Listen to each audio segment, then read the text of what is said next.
State Senator Jeff Woodburn for coming. There's Jeff over there. He's a busy man, and we appreciate everything that he does for the state of New Hampshire. Thank you, Jeff.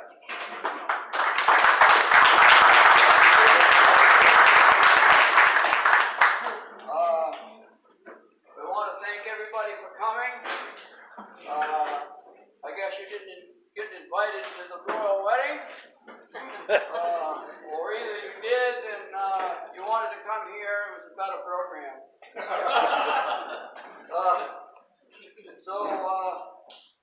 I got to thank Paul Crane here. Amen.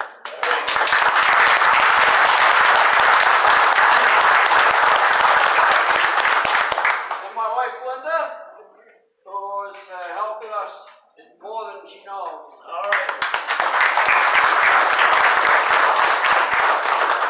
Greg Allen, the camera guy here. Greg has been instrumental in helping us out. His daughter made some DVDs over there for last year's induction, and they're $10 if you want them. And Greg, come over here. Just come over here in front of the camera.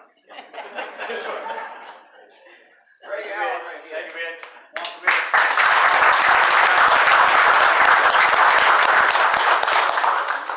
I want to thank Rick Simula, Russ Swinton, Kurt Squire, Shane Beatty, Bob Clark, Greg Westcott, Leon Guile, and Claude Hebert. They've all been instrumental in helping us on this endeavor. I'd like to now recognize last year's class, the 2017 inductees, Mr. Bob Martin, Mr. Bob Clark, his wife Muriel, Bruce Dunham, his wife Mary, and I think Barbara's here somewhere. Bob's wife Barbara's here somewhere. And I would like to recognize and give a warm welcome to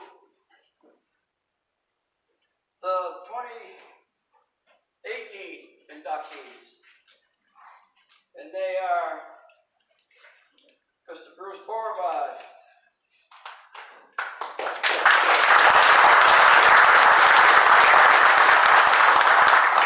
fiancée Mary is with him, Mr. Louis Lunn and his wife Joyce,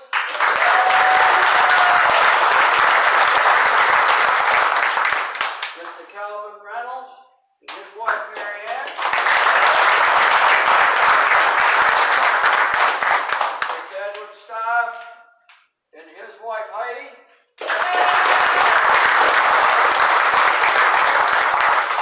and Mr. Kenneth Young. And Ken could not be here for this event, but his son Dirk is standing in his place this weekend, and his son Greg is to his left.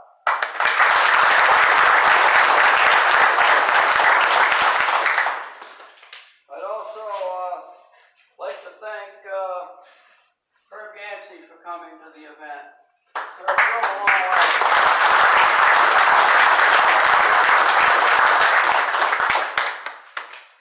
Paul Montang is here. Tom Peters.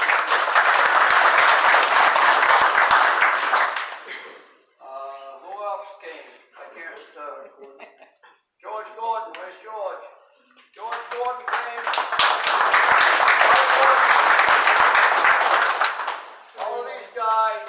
Mitch, Mr. Jerry Merrill, Jerry Merrill. his wife Joan. Yeah, Jerry Merrill.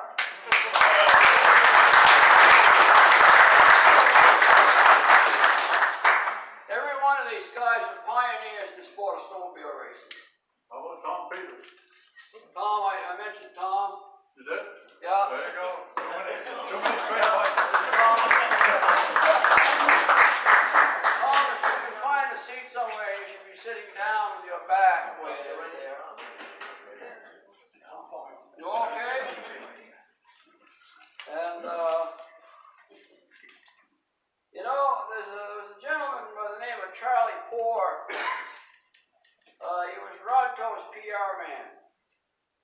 And he used to write articles in some of the snowmobile publications back then.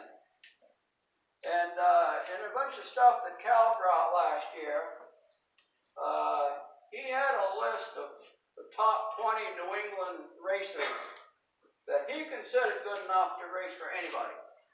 Factory teams, they were the top racers what he considered in New England at that time. And they are Cal Reynolds, Paul Lamontagne, Keith Thompson, Keith Lowell, Bruce Bryant, Bruce Dunham, Bob Martin, Fred Felton, Dick Manning, Tom Blackburn, Bob Cully, Harry Clark, Joe Wilkinson, Ronnie Wimett, Tony Consolini, Dave Picard, Alan Ames, Bob Fortin, Dennis Kowaleski, and Don Fowler. Of some of those guys I hadn't heard of before, but many of them I had. I added J.R. Tozier and Conrad Rollins. He did say that these, that everybody's got a top 20, and I had to add J.R. and Conrad. And speaking of Conrad, Vicky couldn't make it today. But Conrad was more than just a top snowmobile racer back then. When we attended his funeral, I stood up and about 3 or 4 other people stood up, and we talked, about racing, and we had some racing stories about Conrad. But then one gentleman stood up, and he said that he and Conrad used to go riding a lot, trail riding. And I can imagine what it would be like to be trail riding with Conrad Rollins. And this gentleman, every time he'd leave the house, his kids would beg him to take them along. And he finally says, I got courage enough to ask Conrad if it was okay if I took my 2 young kids along with us on one of our rides. And Conrad said, yes, absolutely. And he said, Conrad Rollins made my kids feel like we were on that ride just for them. That's the kind of guy that he was. So just to let you know.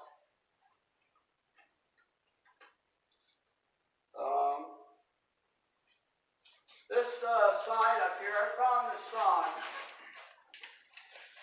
down, my wife and I went to Hobby Lobby. And I came back and I told her, I said, I wish we had bought that sign. But instead I made one up.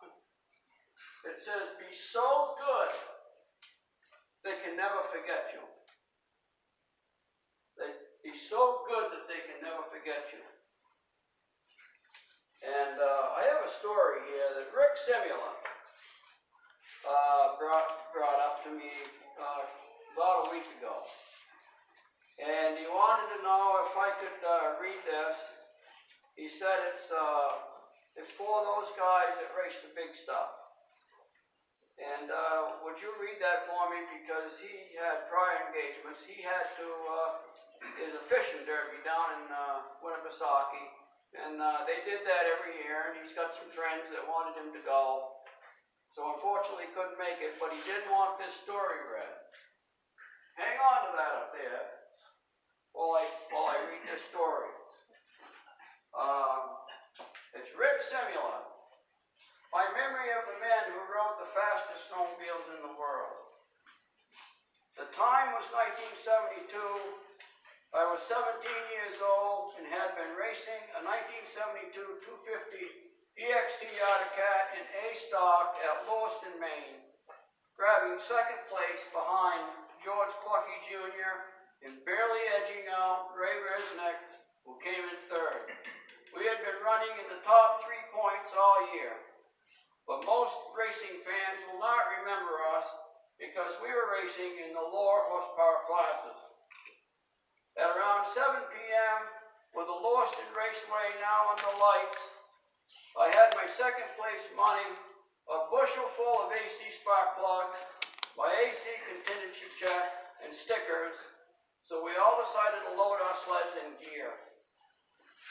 When the final race of the night was announced, my cousin Gary and I are in the parking lot at the far end of the enclosed grandstand. We would not have been able to get back to the infield on time. The biggest race of the weekend was about to start when Gary looked up at the snowbank between turns 1 and 2 and says, "Let's go." We climbed over the chain link fence, got tangled up in the second snow fence, but finally made it into the darker section, smack dab in the middle of turns 1 and 2. Now both of us, we knew we weren't supposed to be there. Did I mention we were 17? Just then the sharp, high-pitched sound of tune pipes arose from the infield, and out onto the track they came. 10 of New England snowmobile racing's greatest stars pulled to the line, and right there in the middle was Cal Reynolds on his big 72 Blizzard. Joe Wilkinson was on a Blizzard to his right. Out of the 10 sleds, 6 or 7 were the wide chassis Skidoo Blizzards. This was the Mod 5 final, the 800s, and the big boys were about ready to put on a show. They bounced up and down a few times to set the studs, but just before Ted Wineout was about to wave the green flag, Cal Reynolds stood straight up on his running board, adjusted his legendary blue scarf, and I swear the man looked 10 feet tall. He towered over the rest. Then Cal settled in, the green flag dropped, and boom! 20 skis lifted off the ground at the same time. 30 alcohol-fueled cylinders roared to life. With each 3-cylinder engine developing 100 horsepower, it created the sound of 1,000 horsepower. And all of it was coming our way fast. It was common knowledge back then that those big 650 and 800cc powered machines never liked to turn.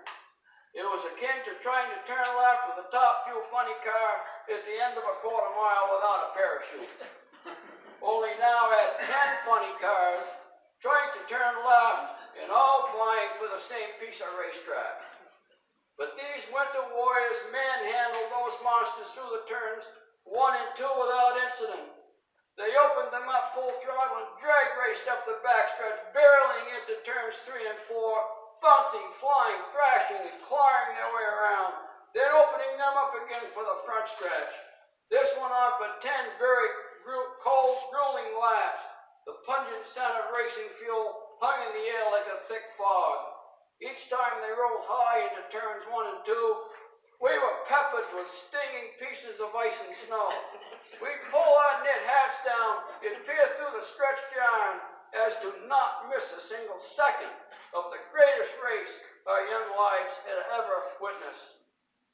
Now, I raced snowmobiles during the golden age of snowmobile racing, just like those men did, and there were many of us who raced in the smaller horsepower classes, but there are only a handful of drivers who were daring enough, brave enough to compete on those awesome 650s and 800s.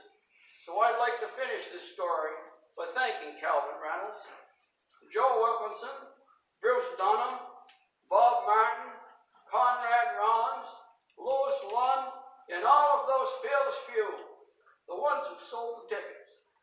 And yes, the ones who made the kind of memories that will last a boy a lifetime.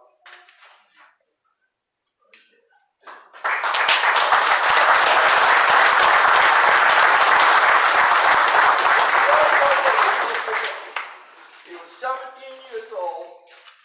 That was over 46 years ago.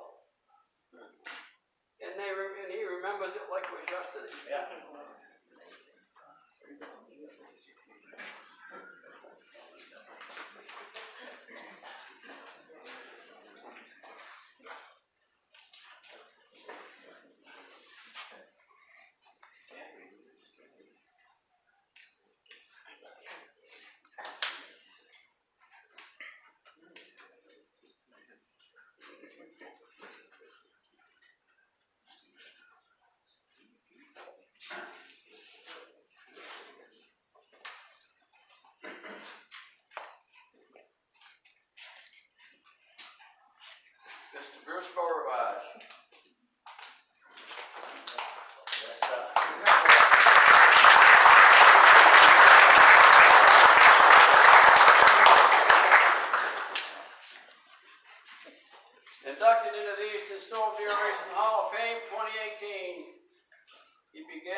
1968 aboard a family skidoo and won first 2 races he entered. He raced until 1977. Won no less than a first, second, or third place finish in all races entered during the entire 1970 season in the 295 class. Won no less than a first, second, or third place finish in all races entered during the entire 1973 USSA season in A and B stock. Won no less than a first, second, or third place finish in all races entered during the entire 1974 USSA season in A and B stock. Was USSA Eastern Point leader in both A and B stock for 1973 and 1974. Raced methanol-fueled 1971 Arctic Cat 440 to many victories, including 3 classes at the Manchester Winter Carnival. Won A stock at the USSA World Series in Malone, New York in 1973 and took a 4th place in B stock. He has taken home over 120 trophies in 9 years of racing. Won the Pennsylvania Governor's Cup and the Paul Bunyan's Cup, and Bruce also won the 1975 Kilkenny Cup in Mod 4.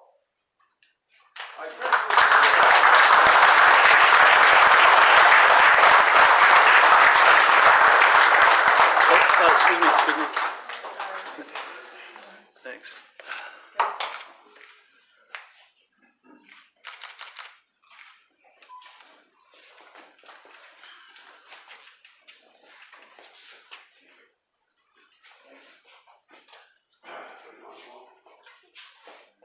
I just want to say that I'm honored to be here, and I personally would Put like you to on the thank, wall now. I'd like to thank Minch and Paul for all their efforts in implementing the Hall of Fame for the Eastern Division. Thank you.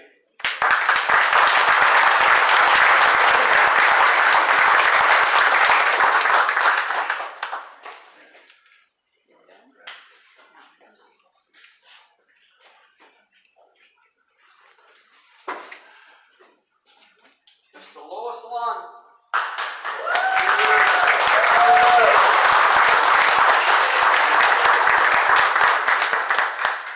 Inducted into the Eastern Snowmobile Racing Hall of Fame 2018.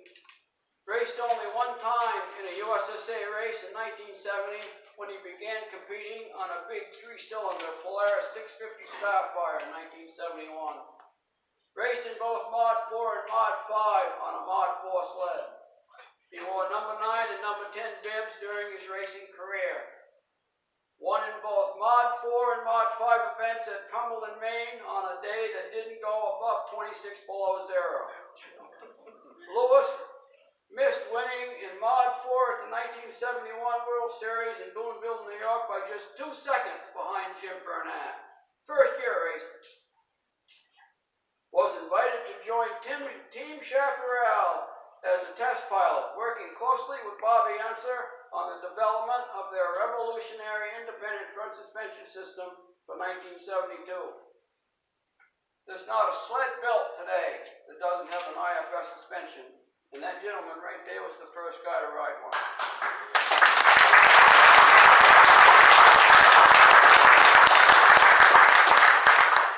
Lewis was clocked at 115 miles an hour while racing the new IFS-equipped Mod 4 Chaparral at mile-long Scarborough Downs. The track, unable to withstand such speeds, blew apart. He raced his Chaparral to wins in both Mod 4 and Mod 5 at Bangor in 1972. Lewis was well known as one of the most colorful and exciting racers to watch during this bygone era.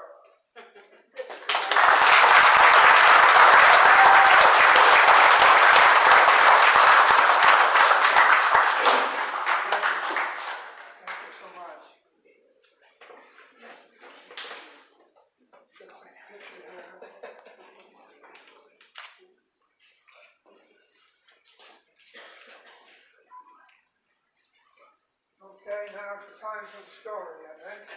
Tell a story. Yeah, I think so. If I might.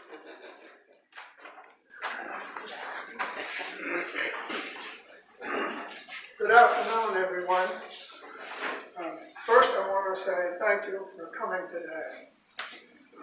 A special thanks to my wife Joyce,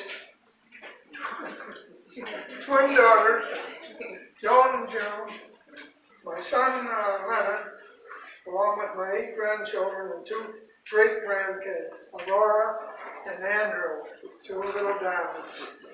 And also thanks to Paul Gray, and Midge for all they have done. I'll get settled in here in a minute. To promote snowmobiling and for recognizing us snowmobilers. Just want to thank you two so much. It's just, without you doing this, we'd be still in the closet somewhere. I want to thank Bob Clark, our race director, for all of his guidance. We really do. And for keeping us on the straight and narrow, or at least trying to. I couldn't forget our great friend and competitor, Conrad Rollins, who passed recently. He also supported anyone who needed help. His shop doors were always open to any team or individual. He was a true professional racer. It was an honor to compete with him, and I know his spirit is with us all. He's right here today. You can't see him, but he's right here. It's been a privilege to have raced with so many good guys. A special thanks to the 2 competitors, Gerald Merrill and his wife Joni, and Nelson Taylor and his wife Sheila, who raced actually right on the team through my bus and stuff. So right with us all the time. I also want to thank Bill Kane. I wouldn't have this little. Let me tell you this story. Anyone knew my dad, everything leads to a story. But anyway, I got invited to do the racing for Dick Wilkie, just a little private dealer in Harvard, Mass. And doing mostly drag racing then. And I won a few races, I guess, and had a little bit of good luck. So I got a call from Harrington King, who wanted to know if I would race for, he was a distributor for players, for them through back by the factory. So they wanted me to come down and meet with them. So, when a guy is young, I guess he gets a little cocky and stuff. Maybe I was. So anyway, this talking told us what they would do and the support I would get and stuff. And I said to him, when I was walking out the door, I turned around and said, to tell you something, if I race for you, and you're Mr. Bill King, I want to be called Louis the King if I win some races. And that didn't make it. So anyway, so a special thanks to Bill King for his support and stuff. I owe a special thanks to all the fans who followed our racing, and there was a lot of them for all the guys that put on the show, and we want to thank them so much. Their support is really appreciated. I also want to say Jim and Alicia, they'll be watching this from a distance, and I missed you today, so I told them I would say that, so they thought they had to be somewhere else. I always felt at home when I came to Lancaster. Anyone who knew Mr. Monahan's shop, the shop was always open to our team. They invited us in. Oh, God. So We made some good friends. yeah, we thank them. And then a little bit of nostalgia. At a race held in 1971, I won't say where, New Hampshire, I got a little aggressive.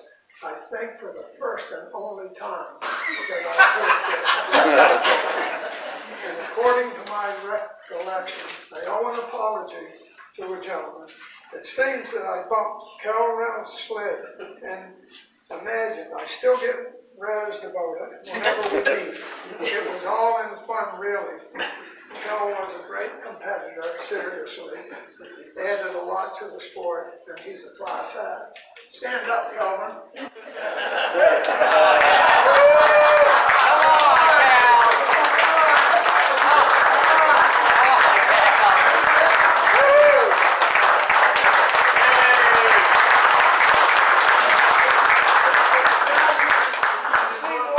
You can see why I admitted to it. That's the first time I admitted to it. And you see, well, see, I always shied away from it. I didn't know. He was as good a sport as he is. He took it all in fun. Great guy. In closing, I'm very honored to be inducted into the Snowmobile Hall of Fame, and it is a privilege. Thank you all for the great friendships and memories.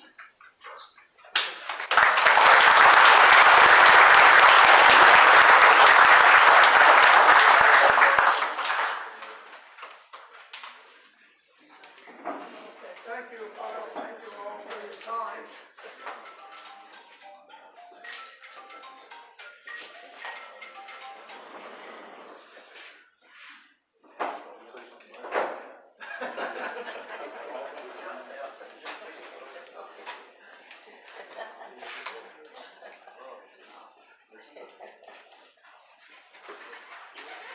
Nate, take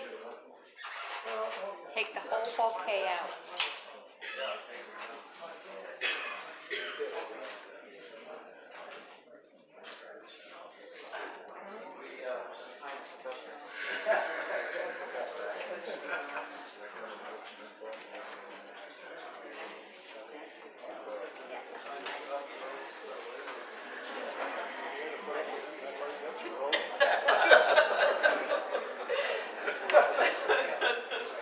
Sorry, I don't know. Point well taken.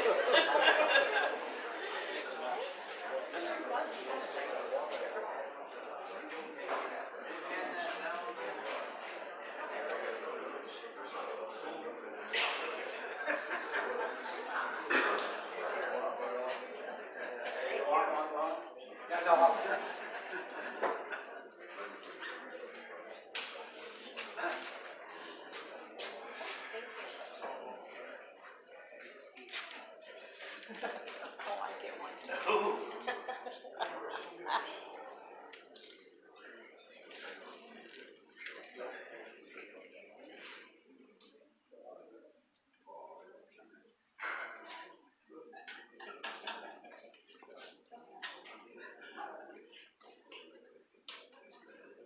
Give it to Marilyn. What's that?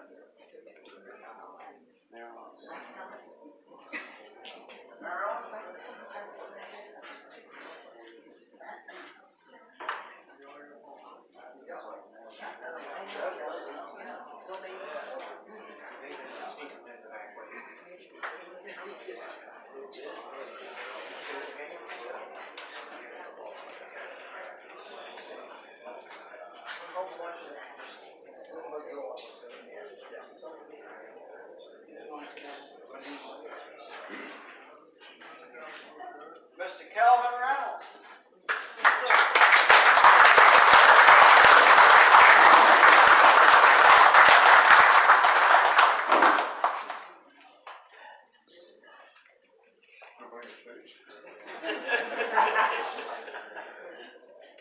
Inducted into the Eastern Snowmobile Racing Hall of Fame 2018. His very first race was at the 1964 Lancaster Grand Prix.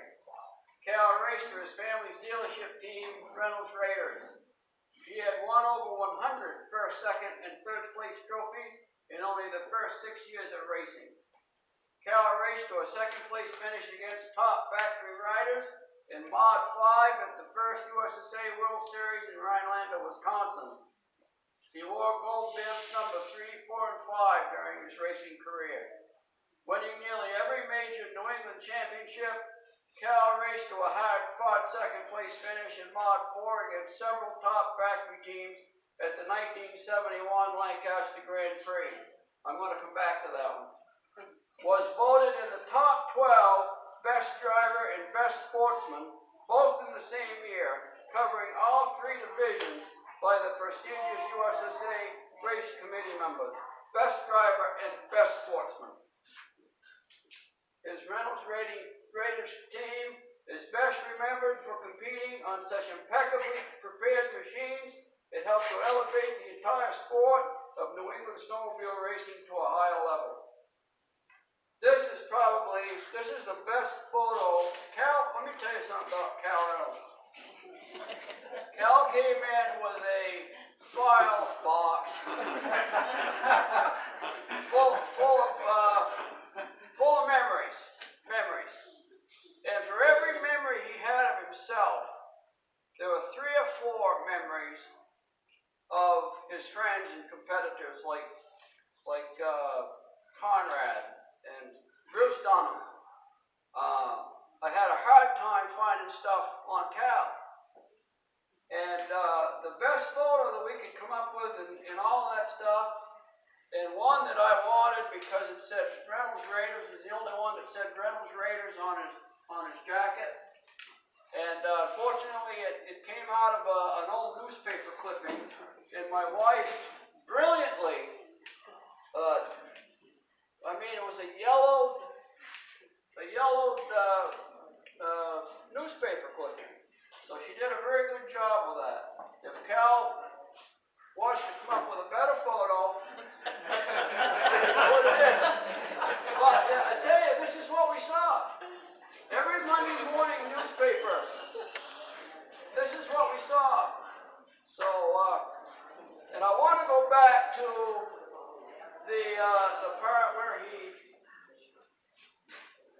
won second place at the 1971 Grand Prix. I'll tell you who won it. It was another Mainer. His name was Conrad Rollins. Now, I can tell Bob Martin can tell you just how bad the 71 blizzards were. Yep. The 71 blizzard had a 27-inch ski stance. And the 3-cylinder engines were wider than the ski stance. Not only that, the engine sat up on top of the tunnel.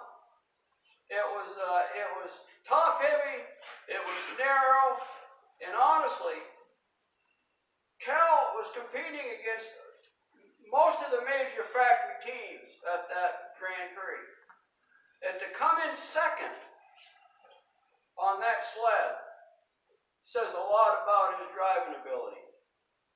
Because Polaris clearly had a better sled that year. They had a 34.5-inch ski stance.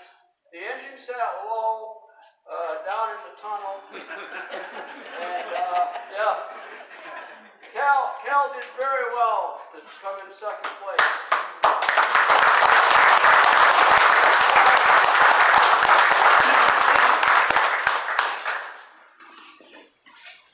Am I supposed to give a speech?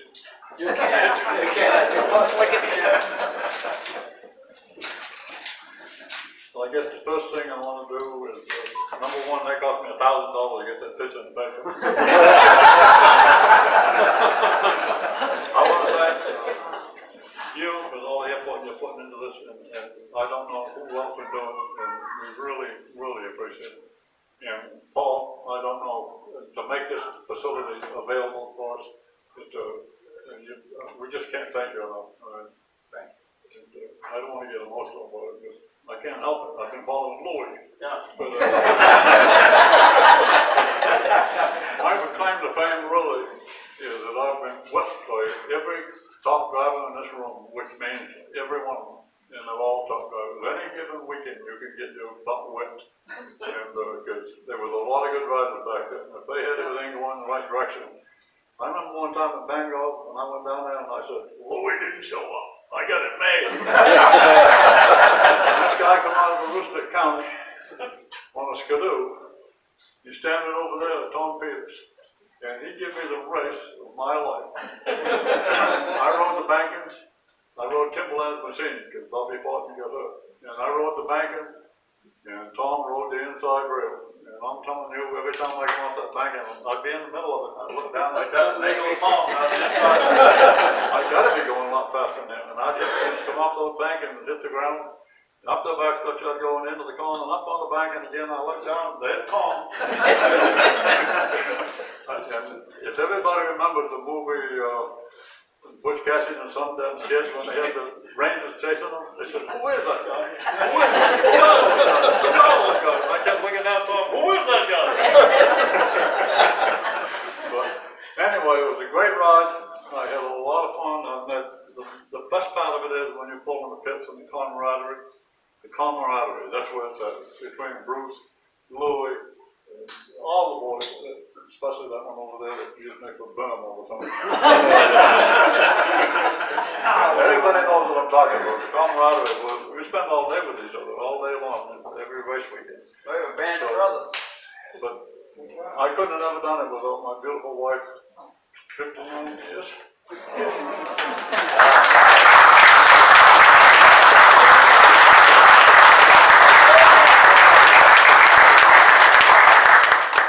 She's imported. Imported from Germany when she was only 18 years old. And there's my pit man over there, Steve Reynolds. When he was 10 years old, he was my #1 pit man. Steve. And his lovely girlfriend, Melissa. So anyway, thanks everybody for coming up, and I thanks for all the accolades and all the back slaps on the back and everything. It means a lot to me, and I'll treasure this forever. Thank you.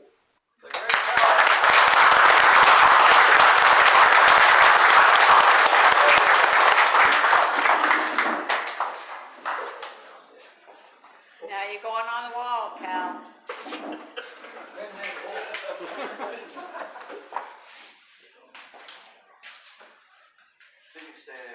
Edward Stabb,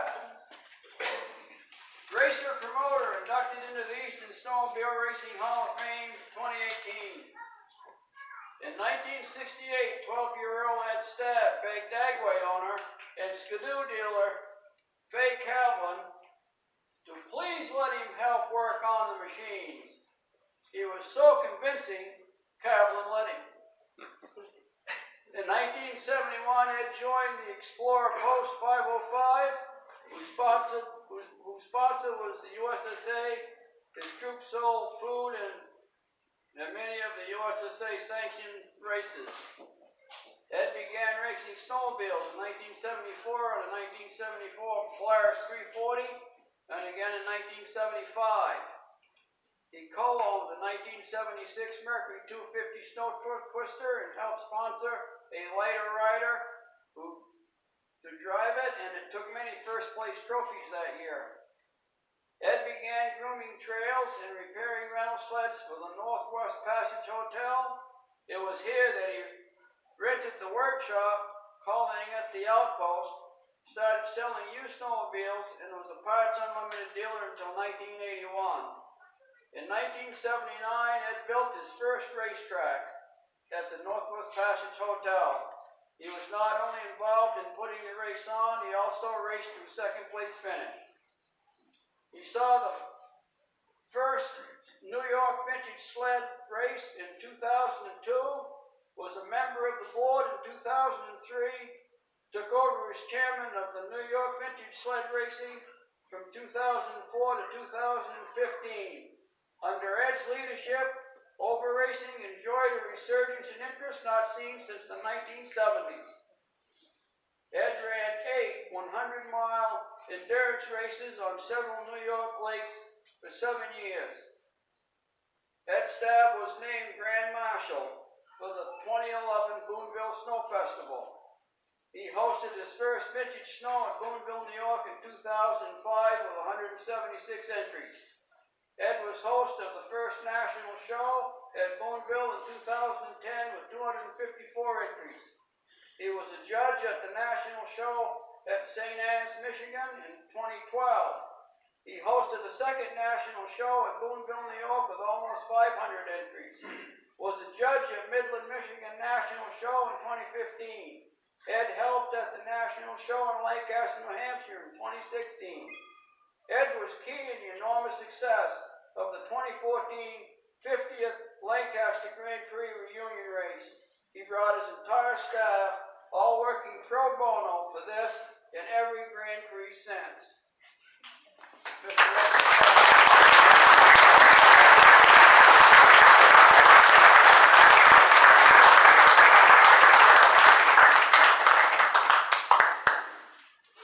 going to keep it short.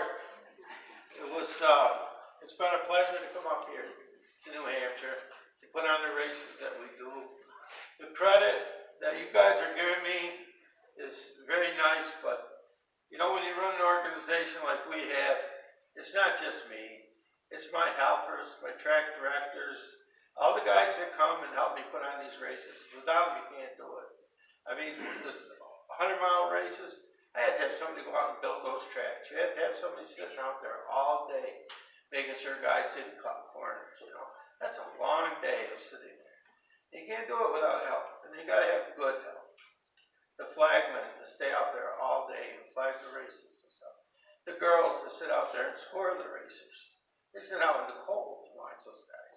If it's 30 below, that's where they're sitting, you know. So, like I say, I'm honored to have this, but I want everybody to know that it takes a lot of people to run something like this and keep it going. And Mitch, Paul, the only thing I can say about Paul, he has a good shirt.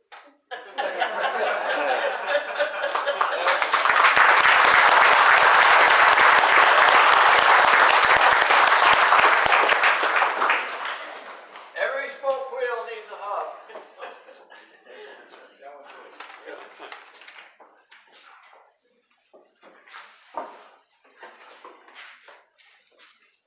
Kenneth Young. Inducted into the Eastern Snowmobile Racing Hall of Fame 2018. Ken raced for the famous Widowmakers racing team. Raced Skidoo during the 1968-69 season, winning 7 first-place titles at 5 events entered, taking second in points. He switched to Arctic Cat in 1969, earned his first gold bib #1, and went on to win first place in Mod 4 at the first World Series at Rhinelander, Wisconsin in 1970. Ken won 4 first place and 3 second place trophies in 7 events entered, and took a 4th place in Mod 2 at the 1971 World Series in Boonville, New York. Kenny never lost a race he entered in Mod 1, Mod 2, and Mod 3 during the entire 1971-72 season, taking 10 first place wins. He also won in Mod 1 at the 1972 World Series in Ironwood, Michigan. He won all 3 races he entered in the 1972-73 season, including the New York State Championship. At Redfield, New York, on the first lap in the first race of the 1973-74 season, Ken was injured in a bad crash in turn 3. He retired on the spot. What a record!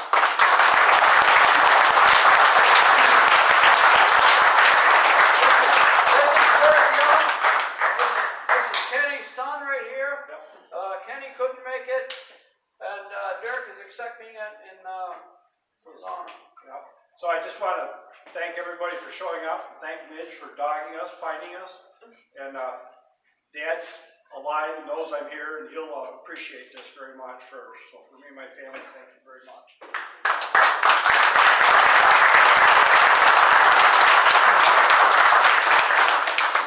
Listen, if you guys would like to help out with this, we'll accept any donations. One way to do that is buy a t-shirt. My wife is sewing t-shirts and hats and stuff over there. We got a raffle going. We're giving away a couple of sweatshirts, $1 a ticket. We really need help in that way, and anything that you can do for us is definitely a plus. You wanted to... Yep.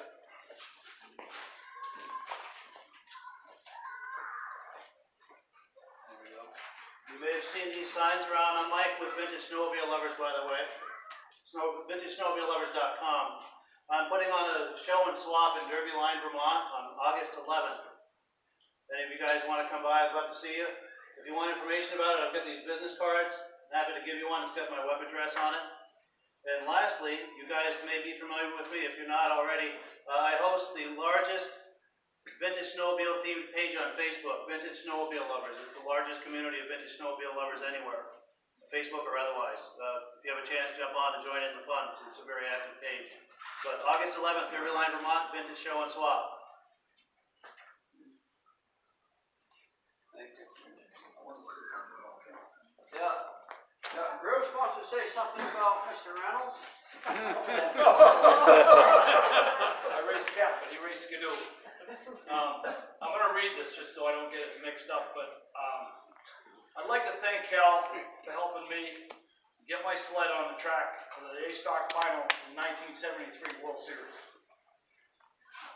The race directors decided that they would run the final on late Saturday afternoon for A-Stock instead of on Sunday.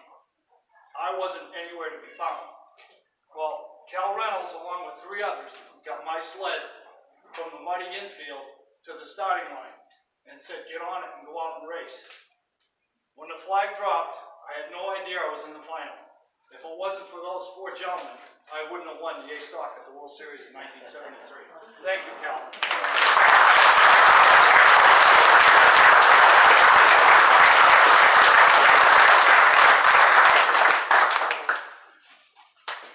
That concludes this year's program. And I think you guys have any questions for these gentlemen? Now's the time to do it. They have just a wealth of information about that era, and we're glad to have them. Thank you.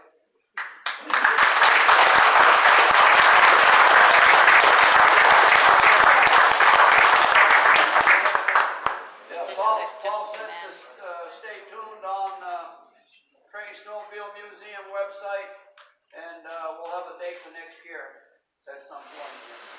So, yeah. And I already know who's going to be inducted next year. If you'd like to know, I guess I can tell you right now. Ron Hall, Mr. Herb Yancey, Claude Hebert. Forgot already. JR told you.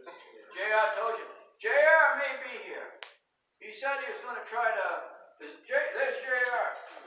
You made it. Yeah. Yeah. Wait, How much of this? I was always like this guy. How much of this did you see? Oh, hold on. Not all. of it. Yeah, I can go in the rest. Yeah, Mr. Tosha. And even 2020, Tom Peters is slated to be inducted in 2020, and along with a couple, 3 others that I've got my sights set on. So it's going to happen, and these guys need to be recognized. So thank you very much. We want a picture of Can you squeeze in as much as you can?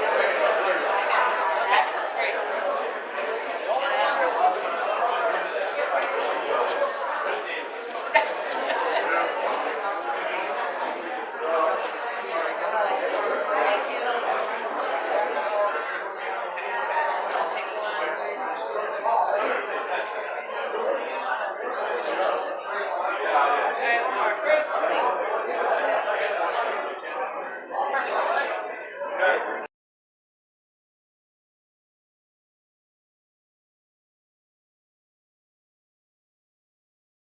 All right, my name is Calvin Reynolds, and I'm one of the early snowmobile racers in this area, Maine, New Hampshire, and Vermont. Raced all the way to Wisconsin, the World Series out there, raced in Ironwood, Michigan, raced in Pennsylvania. Started out with just single cylinder, 5 horsepower machines, and worked my way up to 640s and 800s. And my claim to fame, I guess, is I was beat by just about everybody in the business. I've been beat by the best, but I also won a few. So it was a great experience, and the camaraderie and the adventure and the time. Everything was the right time, the right place, the right time, and we were kind of pioneers back then. And every weekend was a blast, all went along. And I wouldn't take anything from the memories. Hi, I'm Louis Lunn. I've started racing snowmobiles in the late 60s through 73. Started racing for Polaris, small dealership in Harvard, Mass, and doing mostly drag racing. Got me into it, and got invited to go race full sleds on the circuit, and that we did. Had a great time at it. Had some success. Nice. And, made a lot of good relationships. Felt very, very fortunate in my racing career.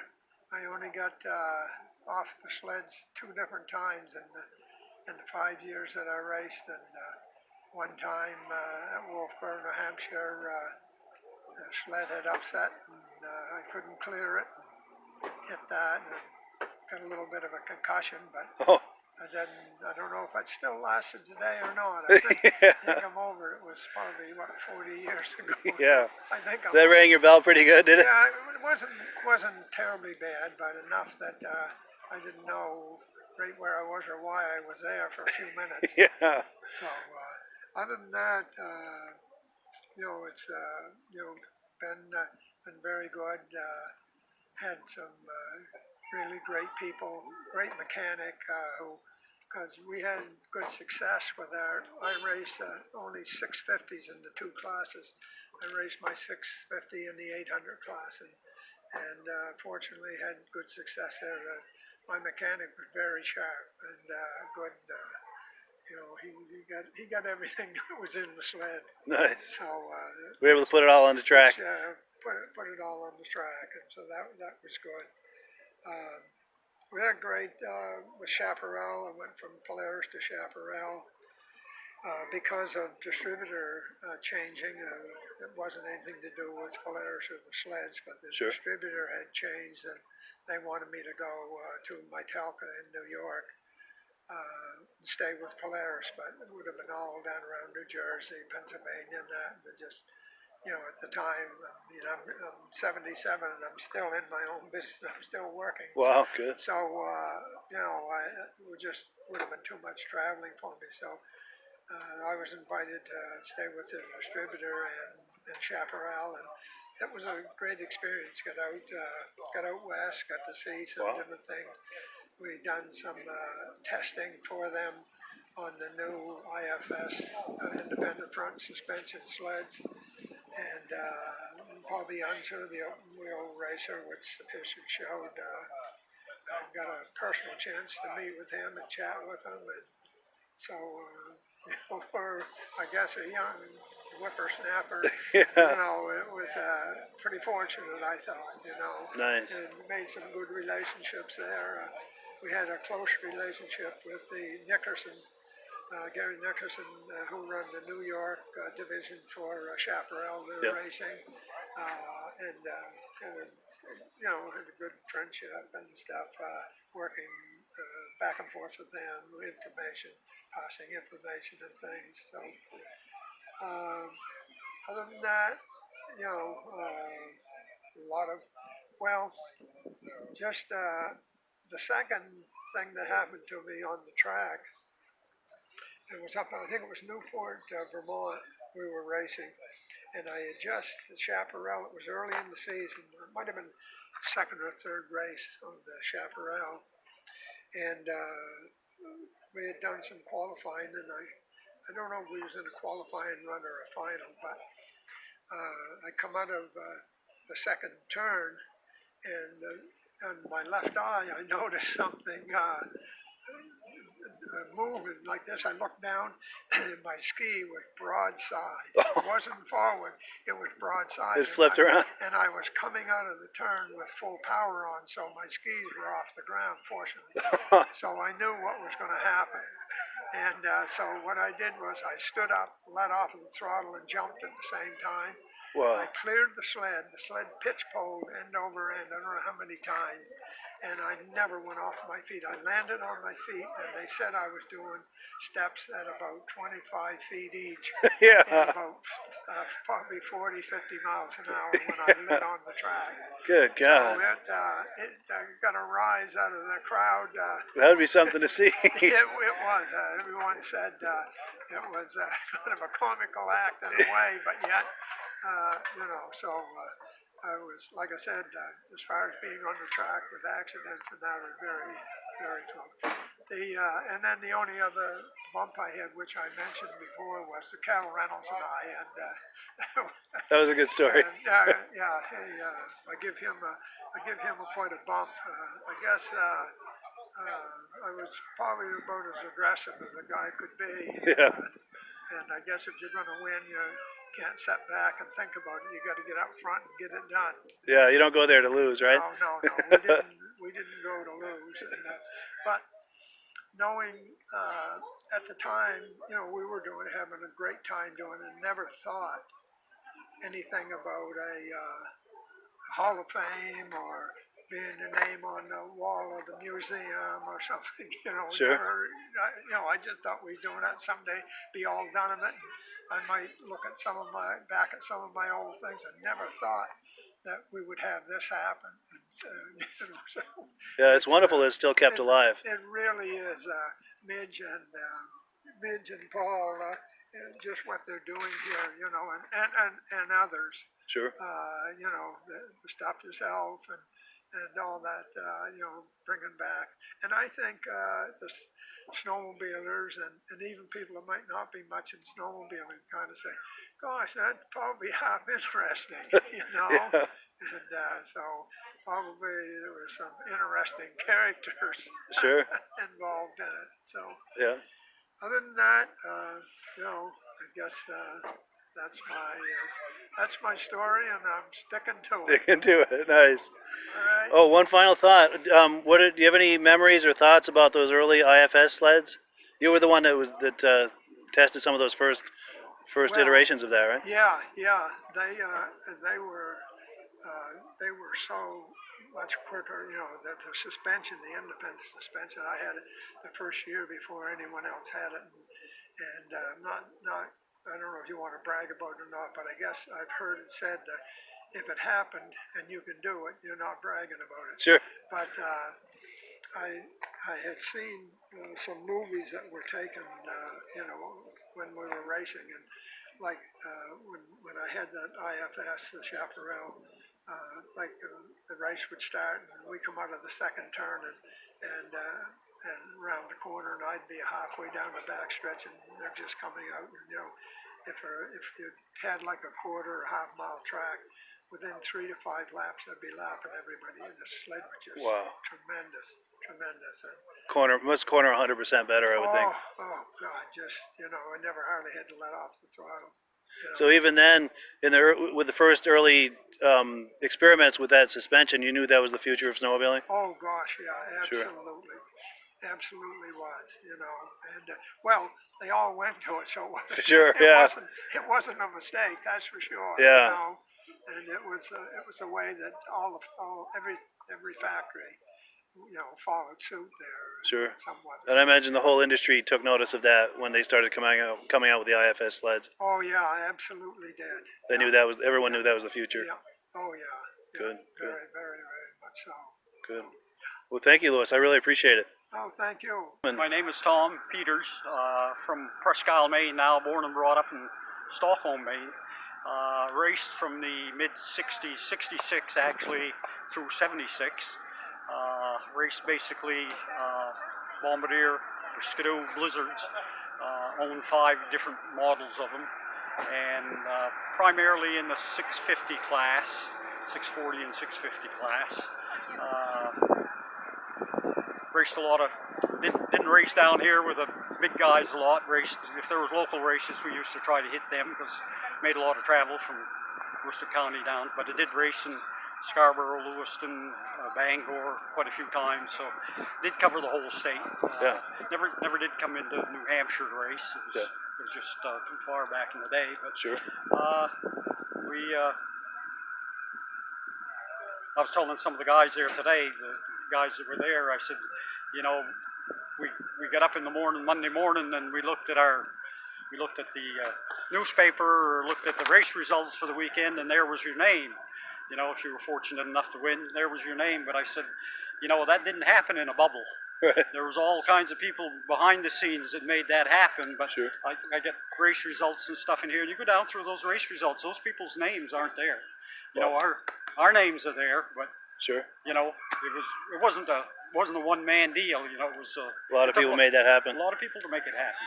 It was quite a thing. So I really, in one of the memorable events, and Cal Reynolds and I talked about it today.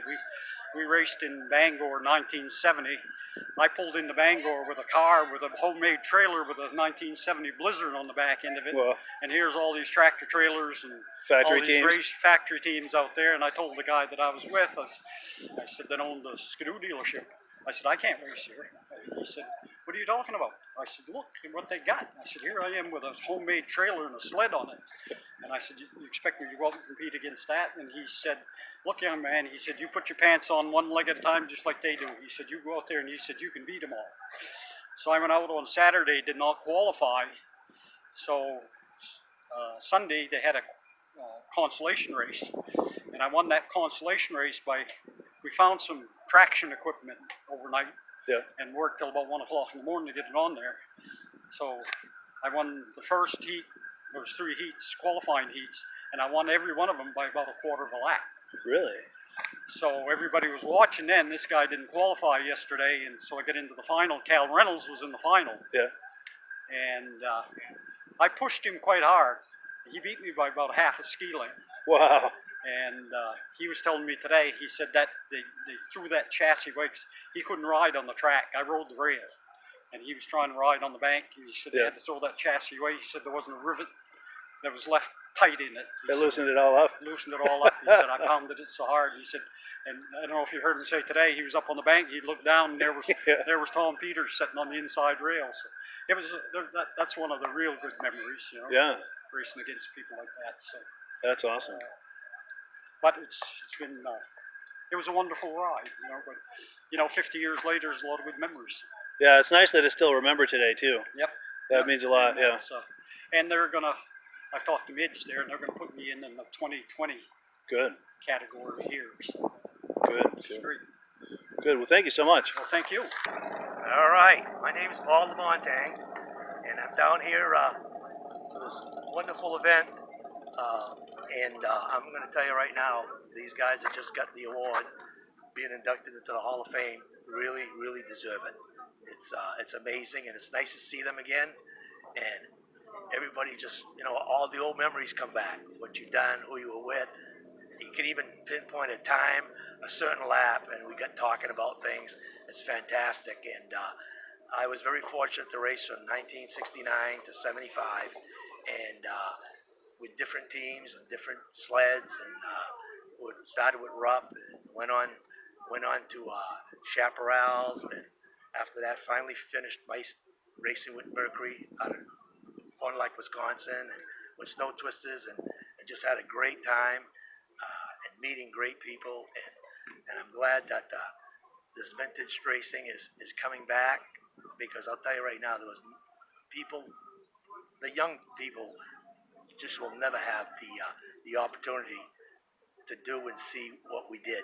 And by doing this, it gives everybody a chance. Even if you pick up an old machine and get on it and have a good time and good laughs, there's really nothing like it. So I appreciate everything that's been done, and people the way they treated me, and the best everybody. Nice. Any favorite memories of racing back in the day, back in the 70s? Oh my God, there was some, like I was racing against Gilles Villeneuve up in Bangor, and he had me by about a half a lap, and it took me 10 laps, and I caught him on the last corner to win the modified class. And to that day, him and I were friends. We were together. I also raced against him in Boonville, New York. I also raced against him at Eagle River, where him and I fought for first and second, and he ended up, I got him in Bangor, and he got me, and it was just fun things like this that happened. It's just amazing. And also the guys like Brad Hullins, who went on to race for Polaris, him and I, we bumped heads for a whole winter on our Mercury snow twisters, and we had so much fun just beating up on each other, really, and it's things that we'll never forget. Wonderful. But I want to thank you for interviewing me, and I hope you people get into the sport. And as I'm 69 years old, listen to this, I still ride every weekend. Nice. For the last 22 years, I'm to be found in Jackman, Maine, or up in Canada, and just having a ball riding. Right now, what I do now, I got rid of all the fast sleds in 2012, and now I got myself a nice, beautiful touring 1200 Skidoo, and Nice. tour around with my fiance, and we're all over the place, and we just have a ball. So there's no end. I mean, you can be 85 and still out there running and having a great time, and every weekend when we pull into Jackman, everybody looks forward to seeing each other, and I'm with friends like Wilkinson out there that I used to race years ago, and we just have a ball every weekend. So life's too short. We got to enjoy every minute. Wonderful. Thank you so much, Paul. It was nice to meet you. Thank you very, very much.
At the end of this video, we'll take a look at Mad Ramp's innovative pivoting ramp system, the safer, easier way to transport your ATVs and snowmobiles. Stick around. Before we begin, I'd like to give a quick shout out to our friends at the historic Lancaster Motel in Lancaster, New Hampshire. The Lancaster Motel has been serving snowmobilers since the 60s, and they are the perfect eastern trail riding destination for snowmobilers young and old. The Lancaster Motel is right on Corridor Trail 5 in Lancaster, New Hampshire, with plenty of parking for vehicles, sleds, and trailers. Plus, the Lancaster Motel is within walking distance of Crane's Snowmobile Museum, plus restaurants, shopping, entertainment, and more. Click the link in the description to learn more about the Lancaster Motel. Good evening and welcome to the Vintage Snowmobile Podcast. I'm really glad you're here tonight. I'd like to thank you for joining us. We have a full lineup of Vintage Snowmobile entertainment tonight. We've got some live guests standing by to come on for some show and tell here in just a couple of minutes. We also have some we've got a snowmobile for sale, and we've got the induction into the Eastern Snowmobile Racing Hall of Fame in 2019. Claude Hebert is going to be the inductee. And then last but not least, we have Steve Dickinson's Vintage Arctic Cat Snowmobiles. Now, before we get started, I want to make sure that everything is working properly. So if you can see my face and hear my voice, I'm going to ask you to make a comment. Let me know where you're viewing this from. And if you're a first-time viewer, let me know if you're a first-time viewer. And if you're a regular viewer, let me know if you're a regular viewer. And to both of you, I thank you very much. If you're a first-time viewer, thanks for coming on to give us a look. Hope you like what you see and decide to join us every week. And if you are a regular viewer, I thank you so much for coming on and joining us every week. It really means a lot, and this is a great way to grow this podcast.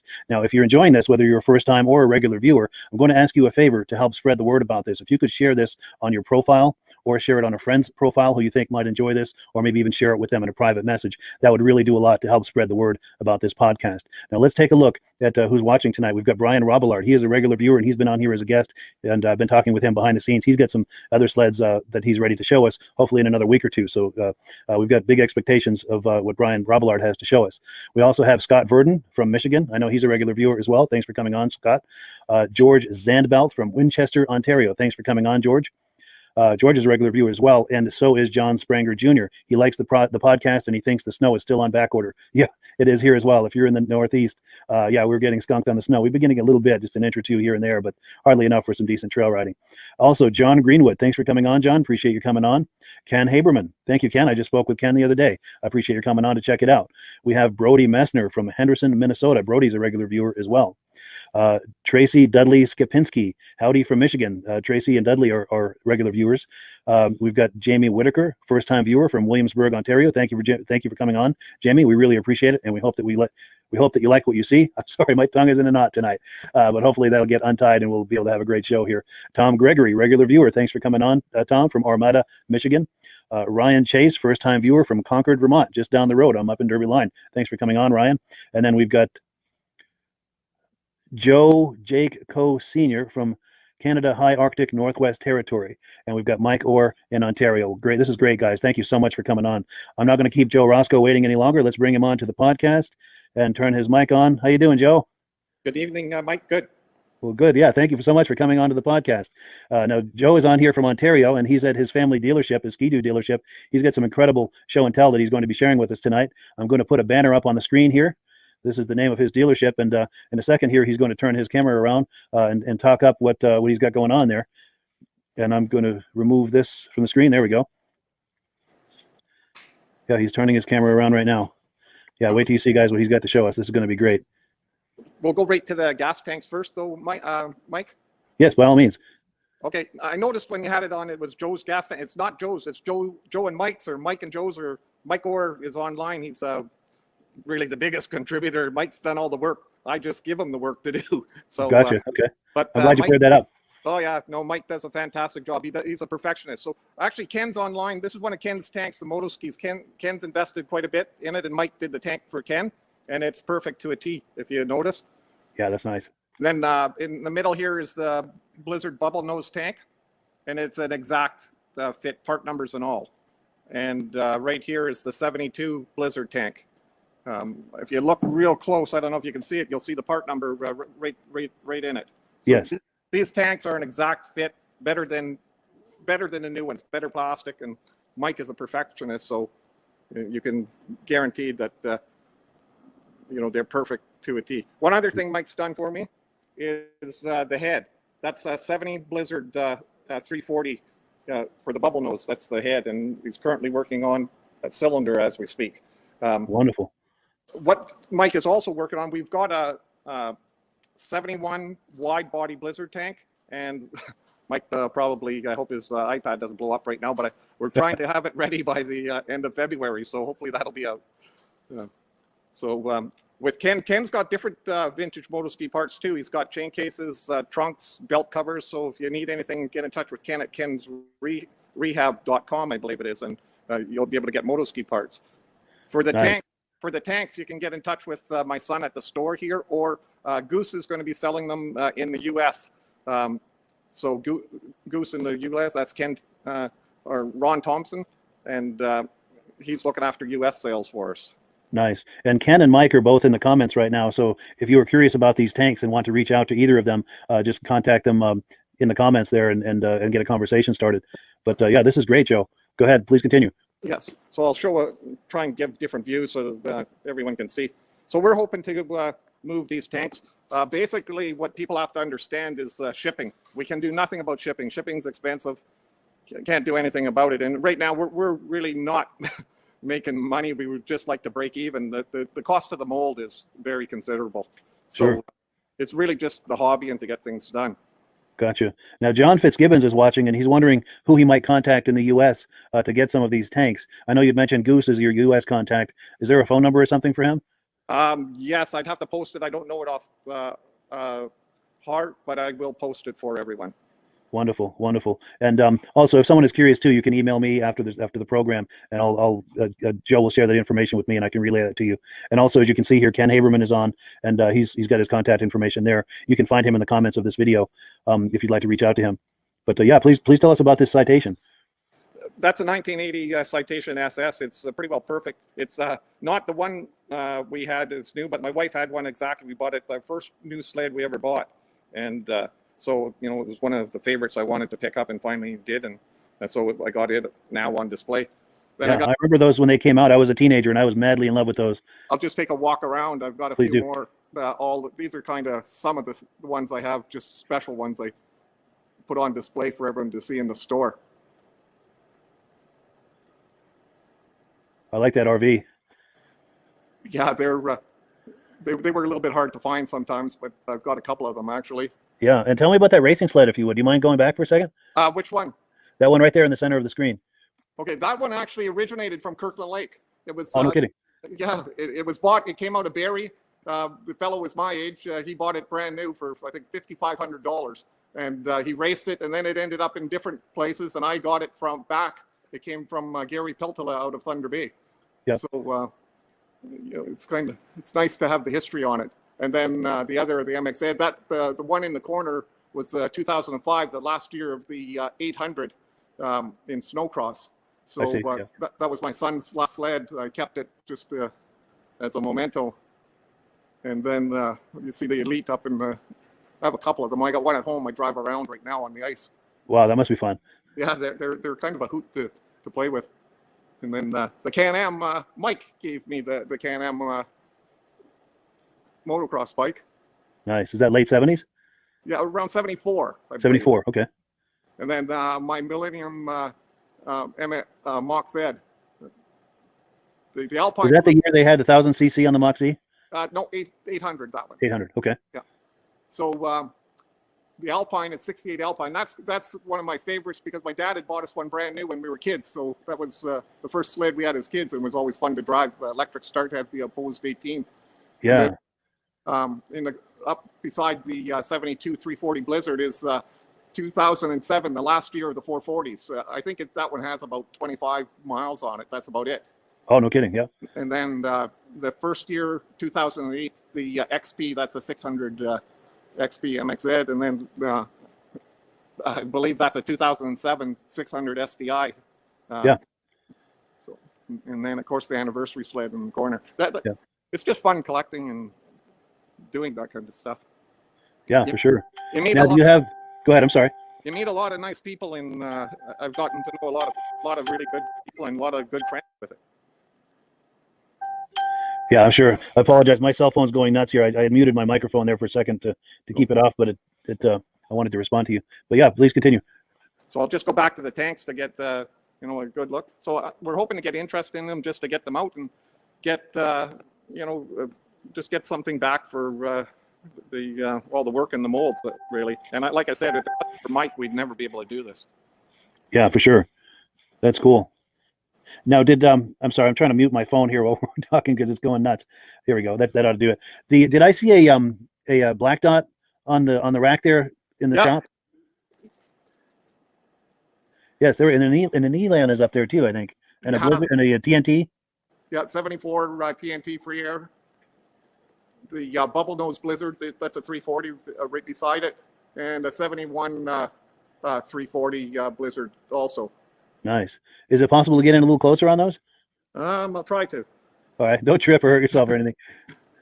If you can't get in closer, that's okay too. But I just love to see those.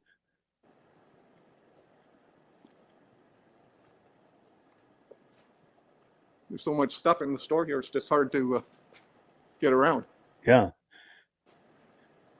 I don't know. Is that a little bit better, Mike? Yeah, I'm liking that. That's wonderful. Thank you. Yeah, I wonder if you could tell us about some of those. Any details or any stories behind any of those? Yeah, the 340 was from Kirkland Lake here. It was a local dealer here, and so it's been around here its whole lifetime. I was lucky to track it down and bring it back and restore it and put it back to the store. It's nice when you have the history on it. Yeah. Actually, I remember going as a kid and drooling in the dealership looking at those. Yeah. Yeah, for sure. And then that one on the far left, is that like an early 60s, one of the early production models? Yeah, that's a 62, I believe.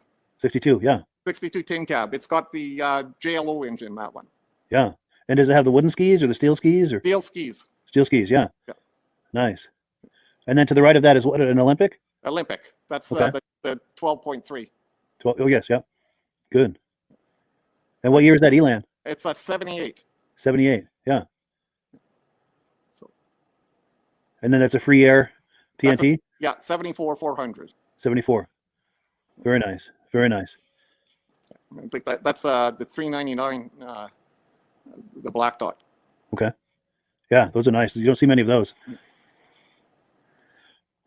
Would you like to talk up the dealership a little bit? I know this is a family dealership. I wonder if you could tell us a little bit about the history of it and what brands you have, and anything you'd like to say about it. Actually, the dealership now is owned by my son Tanner. So him and his sister actually work in the dealership, and they do quite well. It's 100% BRP. So they sell all Ski-Doo, Can-Am side by sides. As you can see, all the different ones here. All the clothing. Sea-Doo, he also sells. He's big into fishing, so he's got a line of fishing, hunting, guns, steel products. I've got because I'm a logger, really. I've got a couple. I got a vintage, an old vintage chainsaw here. Oh yes, yeah. And then even the chainsaw for cutting cement. Oh, no kidding. Oh yeah. So is that a chain with a special type of teeth on it that is designed for cutting through concrete, or how? Yeah, it's got it's a carbide chain. Okay, and yeah. You feed it with water just to keep the chain lubricated and cool and keep the dust down. Yeah. But it actually works very well. So yeah, that's cool.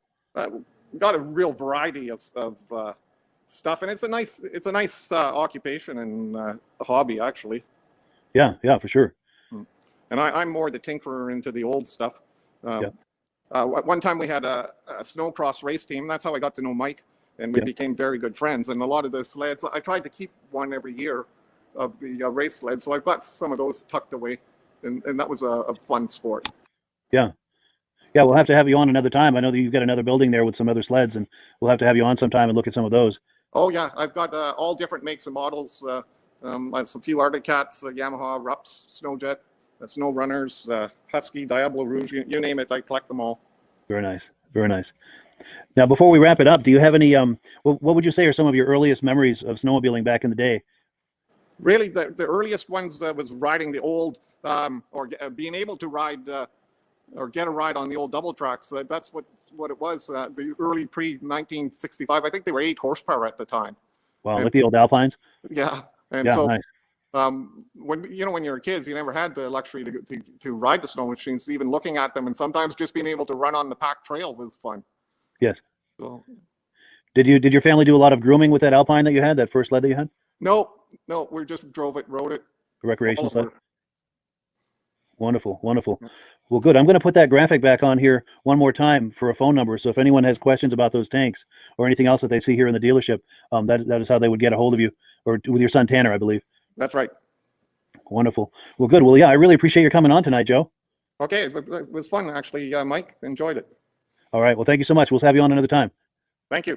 All right. Take care. All right. Well, that was Joe Roscoe showing us his dealership, his showroom, and his tanks. And our next guest we're going to have here, let's take a quick look at this real quick. This is the menu for tonight's programming. We're on number 2 now. We're about to bring on Luke Bristol for a look at his racing sled. Let me get him on. Here he is. And let me get his microphone on. There we go. How you doing, Luke?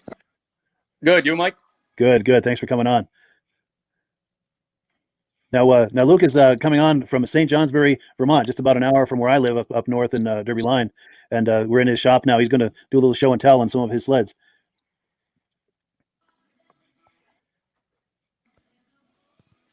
And he's turning his camera around. Here we go. Let me put you on full screen here. So this is a 1971 EXT Special. I picked up like maybe like 5 miles down the road from my house. Yeah. I'm still looking for the person that raced it. They obviously raced it, but I haven't found anybody that knows anything yet. Sure. Now, have you raced it yourself or have intentions of racing it? No, I've had it run and I've driven it around a little bit, but I'm probably not going to race it. Sure. Yep. It didn't have the motor in it, so I found the correct motor and the pipes and all that stuff. So it's all correct as far as I can get it right now, and then we'll see where it goes from here. Nice. Yeah, that's a cool project. I like that. Is that a period sticker? That AC sticker? Which sticker is this? That AC sticker on the left side of it? Oh, I don't know. It's period. It was on there, so I believe it's period correct. I do not know. Nice. It was on there. Then the person that I got it from had a 440 Hertz in it for driving on the trails. So I see, yeah. They used to just drive it on the trails. Gotcha. And then you replaced it with Then this. Go ahead. I'm sorry. Yep. Yep. I put the right motor in it. Yeah, that's cool. I like those Emily stickers too. Then the next one is a 68 Panther with a 372 Hertz in it. And it's got a single Montana pipe on it. Yeah, that's cool. I bet that sounds good when it starts up. Yeah, it sounds definitely good. And this one was only maybe 3 miles from up the road from my house. Yeah. Now, is that a fuel tank there on the side of the engine? Yep. 68s had the suitcase fuel tanks. And then 69, I think they went to the trunk. In the rear. Okay, yes, I remember those. I believe. Yeah. Now, is that suitcase tank removable so you can take it to a gas station to go fill it up and then bring it back to the sled and hook it on? Or? Yep, you can take it right out. Yep, you can take them right out. That's actually a cool idea. Yeah, I don't know why they switched to the trunk because they all just rusted out anyway. Yeah. Yeah, because we had a 69 Panther back in the day with a fuel tank in the trunk. It had excellent traction, but boy, if you got that stuck, that was really heavy trying to yank on that. Yeah, definitely. Yep.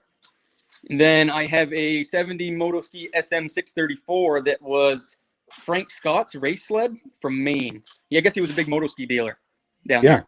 Nice. So this has some racing history. Yep, this has race history. I had the motor, I took the motor apart, resealed everything, and it's all finger ported. The crank's been welded and banded. It's ported pretty heavily, and it is definitely loud. I bet it is. Yeah. I like those pipes. Have you had a chance to drive it? Does it have some get up and go? I have driven. I do. Yeah, I do drive this one. Yep, this one goes pretty good. I bet it does. Yeah. How does that handle? How does a sled like that handle? Not good. No. Definitely doesn't handle the best. So it took a lot of body English to race a sled like that, I imagine. Yeah, definitely. It is one long sled. I think I could fit all my kids on this sled. That's cool. And then this is the sled I race still to the day. 194 Hertz in it. And it's also got a full, it's a 73 links with a full rubber track conversion. So it's full rubber track, clip track. And then we race this in Lancaster, Lisbon, Maine. We do pretty good with them. Yeah. In fact, I've seen you race that. I've seen you win on that too. Yep. Very cool. In fact, you were riding that the day good. we met. The first time we met a few years ago, you were riding that. Yep, I remember coming off the track and you were standing right there. Yeah, I remember. Yeah. And I just happened to have the camera rolling too. In a few minutes, I'll roll that video too when we're finished here. But yeah, tell me about how you got into racing. How long have you been racing? Not that long. One of my buddies was doing it.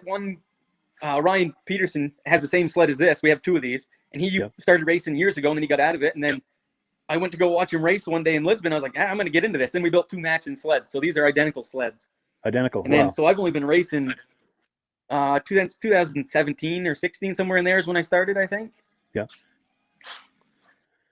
Very nice. And you're hooked at this point. There's no turning back, I imagine. Yeah, no, there's probably no turning back. I got too many parts for it now. Nice. Nice. Go ahead. What were you going to say? A 76. And then, I got so many parts of that motor, I couldn't afford to get out of it now. And then I got a 76 340 Snow Twister. Very nice. This is definitely a fun sled. Yeah, I'll bet it is. Those won a lot of races back in the day. Yeah, I think they still do very good to the day, I believe. Yeah. Yeah, for sure. That's a really nice shape too. Yeah, it's not bad. The tunnel's been welded in the back, like typical. They always are. Yeah. But this one was only maybe 8 miles from the house. I don't travel very far for these. Wow, nice. Yep. Yeah, that's a sharp looking sled too. They really look nice. Yeah. Then the Thunderjet I picked up maybe 20 minutes north of here in a barn. And then it came from the person I bought it from, got it from Burlington. They got it from right out of Burlington, maybe in the 80s, I believe. Okay. But that one's fun. I take that out on the track every once in a while. Nice. I've seen you bring that to shows. I think I saw you riding that at the Washington show a couple of years ago. Yep. I bring it to the shows and I'll ride it around. Yeah. That's definitely that's a fun sled to ride too. Yeah. Yeah. Yep. Very cool. And then you said you do some fabrication of some, I think, engine mounts, I think you said, right? Oh, yeah. For the race sled, for my race sled, I've been making 194R aluminum motor plates. Or I'm in the process of doing a run of them right now. I'm thinking I can do, like, pricing wise, I'm thinking like $80, I think, shipped anywhere in the US is what I'm thinking on these. But I'm still working on them. They're still in motion right now, but they will be available soon, hopefully. Yeah, very nice. Very nice. In fact, I'm going to put your number on the screen here. So if someone is watching this and is curious about that, this is how you'd get a hold of Luke to speak to him about it. Yep. Yep. Good deal. And I'll take that off. But yeah, please continue. I got, what else do I got to show you? I got a 4-cylinder King Cat block, new old stock one that I'm looking for parts for, but yeah, that's impossible to find. That is cool. That is very cool. Yep. And then what else do I got? I got, so these are all like for my race sled. This is all my 194R cylinders that I got extra for. Yeah. So backup parts and then backup parts racing, to the backup you know parts. How racing goes. Absolutely. Yeah, yep. And if I had lights in my barn, I could take you out there because I got more stuff out there, but I'd have to wait till daytime. Yeah. Yeah, we'll have to have you on another time. Yep. Yeah, that's really cool. Yep. And these are the kids' sleds. Yep. Now, do your kids race those, or do they just ride those recreationally? Or they do. They race these. This one is this one's got a 206 Briggs in it that's runs on methanol. Methanol. Yeah. So they all look the same. But, yep. And then the green one is a Champ motor that runs on C14. Okay. And the kids enjoy that? Yep. Oh yeah, absolutely. They ride more at the house than they do anywhere else. End up wrecking each other all the time. Demolition derby? Yeah, absolutely. Yep. Nice. Now, I know when we were speaking, you mentioned your day job is you have a powder coating business. Do you feel like talking that up in case anyone's in the area that might like to avail themselves of those services? Yeah, we have performance powder coating right in St. Johnsbury, right at in the Fairbanks Scales building. Okay. We have an oven. We do a lot of race car chassis, like quite a few a year. We have an oven that's 8x8x16. Yeah. So we can do pretty big stuff. Yeah, you can get a big item in there, a vehicle probably. Yep, absolutely. Yeah. That's cool. That's cool. Well, cool. Any final thoughts before we wrap it up? Or I don't believe so. I think I've wrapped everything up that I got in my shop. Yeah. Yeah. Well, this is really cool. I appreciate you coming on, Luke. Yeah, not a problem. Good deal. Yeah, we'll have you on another time to look at that the items in that other building sometime. Yeah, absolutely. That'll work. Hopefully, I can get some lights out there. Yeah, for sure. Cool deal. Well, yeah, thanks for coming on, Luke. I appreciate it. Yeah. Yeah. Thank you, Mike. All righty. Take care. Bye-bye. Bye. All right. We are back. And let me adjust the screen here. There we go. So let's take a look at our menu and see where we are. I've got a few things to talk up. Now, over the last week, a friend of mine emailed me some information about a vintage Arctic Cat that he has for sale. I'm getting it on the screen here. Dennis Paradis in the state of Maine is selling these items as a group. And when I mean a group, this is what I mean. He's got the sled and the little trailer there. He also has a couple of suits, a man's suit and a woman's suit, and he's looking to sell all of that as a group. Now, here's another angle of the sled and of the cowl. So if you're interested in this, his number is on the screen. Give him a call. He's in the state of Maine, and he'd be happy to help you out with that. Now, also, I got another email today. This is a gentleman from Sweden. Now, he's looking for an El Tigre 6000 from 1981, and he's looking to not only looking for someone with something like this for sale, but someone who would be open to shipping it to Sweden. So if you've got a sled like that and you're open to shipping it to the country of Sweden, give him a call. I've asked him to monitor the comments here, so leave a comment for him, and he'll contact you and try to make something happen. Now, the last thing I wanted to mention before we move on to the induction of the induction of Claude Hebert into the Eastern Snowmobile Racing Hall of Fame, wanted to let you know that sadly, Crane's Vintage Snowmobile show that was supposed to be coming up on February the 6th has sadly been canceled. That's a real bummer, but we understand because with COVID and everything, a lot of these types of things are being canceled. But yeah, it is a bummer because that is a really fun show. I encourage you to keep an eye out for that next year. He always has it the first Saturday in February. So hopefully by this time next year, all this COVID business will be finished, and maybe we can all spend some time at that show. That is one of the funner shows in the East. So do keep that in mind for the future. So let's get back to the menu here. let me cue up the video of Claude Hebert being inducted into the Eastern Snowmobile Racing Hall of Fame. But I apologize, I'm out of turn here. One thing before we get into that, I wanted to run the video of Luke that we had on a minute ago. This is the video from when he and I first met. It's about a minute or two into this video where he and I met, but let's take a look at this video. This is from the Lisbon Vintage Snowmobile Racing in 2018. Was this an 81 or an 80? 80. Yeah, I remember liking those. I was in high school when these came out. I really liked them. Yeah, we got all 30 on the way here. Oh, yeah. Yeah, I really remember liking these when they came out. And then, of course, the Blizzards came out there The Blizzards, a couple years before. Heavier. Yeah. These were snappy for the side of them. Yeah. And then a few years later, my dad got a Citation 4500. It wasn't as sporty as this. Didn't have the twin carb, but it was nice. You could hang the track out, hang the tail end out, you know. How long have you had this? Three years, yeah. 3 years, nice. Have you restored it at all, or is that original? Or? Well, original except the jack shaft, chain case, and we got the chain case was broke out of it. I had to take the motor off, changed all the chain case, jack shaft, and cleaned it all up. Got hours in it, yeah. I'll bet, yeah. Now you're racing that today, or just showing that? Or? We ain't racing it now. Just showing it? One always put a long track on it, but we never did. Oh, like a 4500 track? Yeah, longer. Yeah, that would be cool. Yeah. And then this is a 69 here.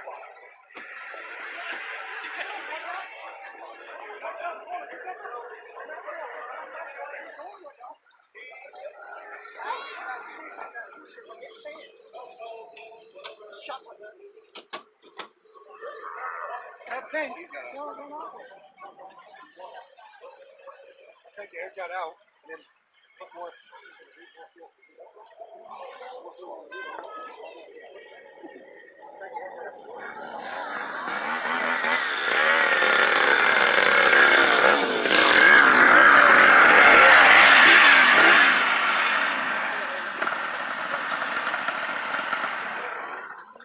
How'd you make out?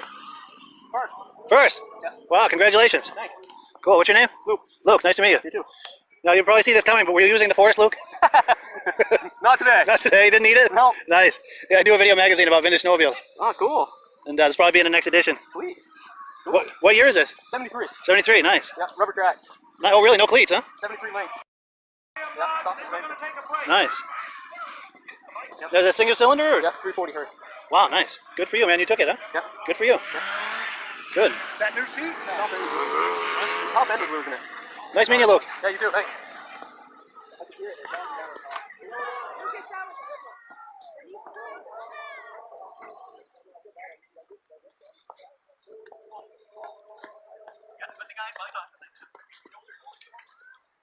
Okay, if I take some video of your sleds? Cool. Yeah, I'll give you my card. I do a video magazine about vintage snowmobiles. I like that TX. Yeah, he's going to run it in the demolition derby at the end of the race. Nice. End of the day, right, Tom? You'll probably do well. Those were tanks. We had one when I was a kid. We had a 250 TX, and it was tough. I was a teenager and it took everything all the abuse I gave it. The only 3 years it didn't blow up on a regular basis was the fucking 250s and 340s. 440s blew up. Now, was this a 76? 8. 78, yeah. Nice. That's all. It hasn't been redone or anything. All original, huh? Yeah. Nice. So got original chrome plating and all that. So I bought it running. I think I'll just leave it alone. Good. So what is it, 340 or 440? Or? 340. 340. Nice. I put an Indy suspension in it. Double runner carbides. That gives us some bite. Warmers. Oh yeah. Nice. And I wanted to ride the trail. Yeah. The sucker goes pretty good. It does. What is that, Puma? Oh, was he just on the track or getting ready to go on? I don't know. Which side did you do? The Oh, yeah. line there? The Facebook one? Yeah, Vintage Snowmobile Lovers? Yeah. I see your stuff all the time. Nice to good. meet That's you. me. Yeah, I'm Mike. Hi, Mike. Nice to meet you. Tom. Sweet. Yeah, nice to meet you. Yeah, I can see your stuff all the time. Well, cool. Yeah, I wanted to show that real quick. I intended to show that once Luke had finished, so we could show that the video, the camera was rolling the day we met. But yeah, without further ado, let's take a look at Claude Hebert being inducted into the Eastern Snowmobile Racing Hall of Fame in 2019. Mr. Claude Hebert. Claude Hebert, racer promoter, inducted into the Eastern Snowmobile Racing Hall of Fame 2019. Claude's exceptional racing talent in the early 1960s was noticed by the local Colbert motorski dealer, who then hired him as their driver. He was soon invited to race for the Eastern Motorski distributor Rockwell Incorporated. It was here that Claude not only became New England sales manager for Rockwell, but worked closely with the motorski factory on engine development to increase horsepower and was involved in the many rule requirements for racing. His role in production testing and new model development, along with a full racing schedule each season, contributed greatly to motorski's success. When Rockwell Distributors ceased as a distributor for snowmobiles, Claude accepted the job as New England regional manager for Snowjet, now owned by Kawasaki Motors. Claude was soon promoted to as national international sales manager and involved in the Grand Rapids, Michigan, where he was involved in production testing, product development, and was involved in the development and promotion of the TOC Tournament of Champions. In 1969, on an icy Sunday morning at the Lancaster Grand Prix racetrack, snowmobile racer Claude Hebert, driving a 634 motorski, got into a first turn skirmish with a Matic cat rider and delivered to the snowmobile racing world the first real glimpse of the element of danger to this new sport. Will always be remembered as the guy who cut off a telephone pole.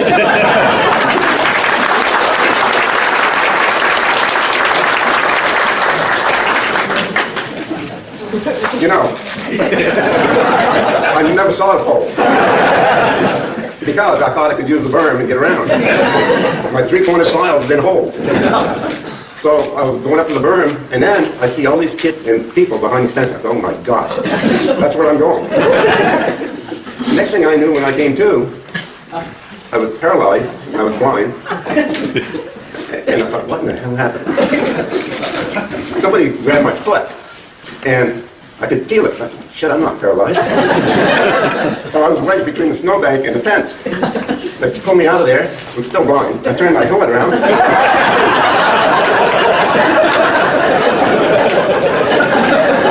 I still didn't know what happened. The pole was on the track, and my motorski's upside down on the fence. What? Well, I never saw the pole. That was the most amazing thing ever. And then they got my sled out, and I realized, hell, my brake cable was broke. I couldn't slow down anyway. So that was my day. It's a pleasure to be here and to accept this on behalf of the telephone pole and Wednesday. They took him to the hospital, checked him out, he came back that same day and started racing again. I didn't go very fast, and my brake cable was still broken. Claude is still promoting, though. Claude has been instrumental in helping us find these different racers and everything the last couple of years on the internet. He's all the time looking for people, and he's been very helpful. So Claude's always doing something for us. Okay.